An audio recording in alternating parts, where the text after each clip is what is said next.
Assalamualaikum warahmatullahi wabarakatuh. Nama saya Oktay Ramdhani dari kelas 10 TJKT 2. Saya di sini ingin menjelaskan tentang corak kehidupan dan hasil-hasil budaya masa praaksara.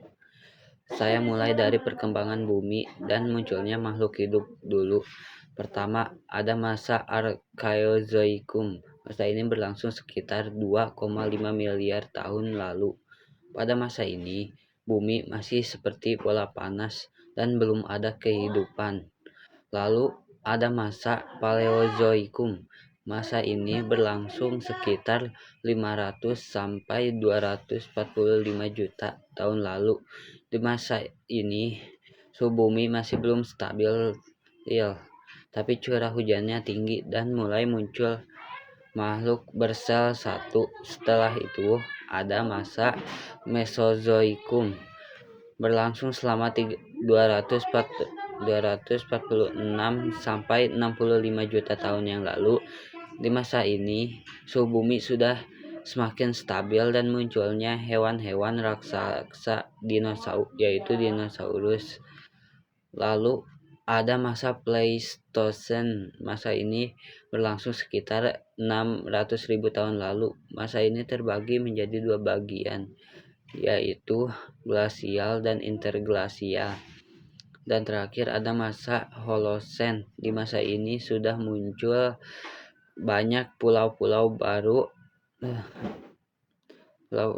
dan makhluk-makhluk raksasa mulai mengalami kepunahan. Lalu mulailah perkembangan kehidupan manusia purba.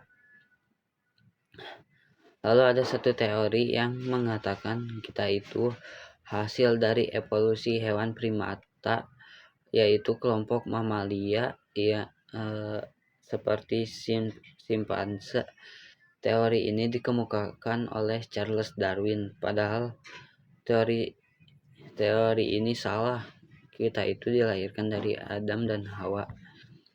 Baiklah, sekarang kita ke masa praaksara. Masa praaksara berarti masa di mana manusia belum mengenal tulisan. Periodisasi masa praaksara terbagi menjadi dua. Satu, yaitu berdasarkan geologi. Ada zaman Archeozoikum, Paleozoikum, Mesozoikum, Neozoikum. Lalu kedua, berdasarkan arkeologi. Ada zaman Paleolitikum, Mesolitikum, Neolitikum, Megalitikum, dan logam. Tidak saya jelaskan karena jika dijelaskan satu-satu akan memakan banyak waktu.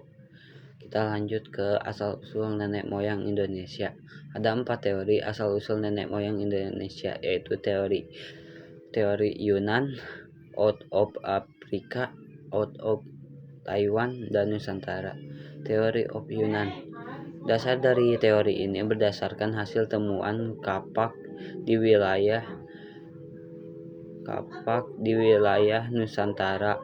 Bentuk kapaknya sangat memiliki kesamaan dengan temuan kapak di Asia Tengah.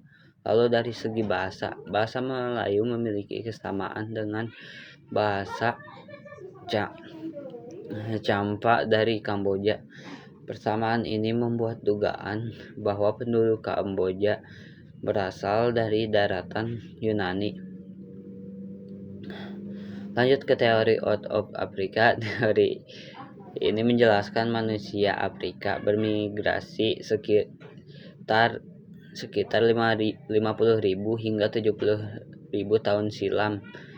Tujuan migrasi tersebut adalah Asia Barat melewati dua jalur.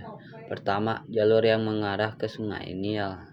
Kedua, jalur yang bermula dari Afrika kemudian melewati Laut Merah. Teori ketiga, teori out of Taiwan. Didapatkan kesimpulan bahwa bahasa yang digunakan oleh suku-suku di Kepulauan Nusantara memiliki sumpun sama, yaitu sumpun Austronesia. Terakhir, teori Nusantara Menurut teori ini, bangsa Indonesia berasal dari wilayah sendiri, karena dijelaskan bahwa terdapat perbedaan bahasa antara Austronesia yang berkembang di Nusantara dengan bahasa Indo-Eropa yang berkembang di Asia Tengah. Baiklah, segitu saja penjelasan dari saya tentang corak kehidupan dan hasil budaya masa praaksara. Bila ada salah kata mohon dimaaf. Wassalamualaikum warahmatullahi wabarakatuh.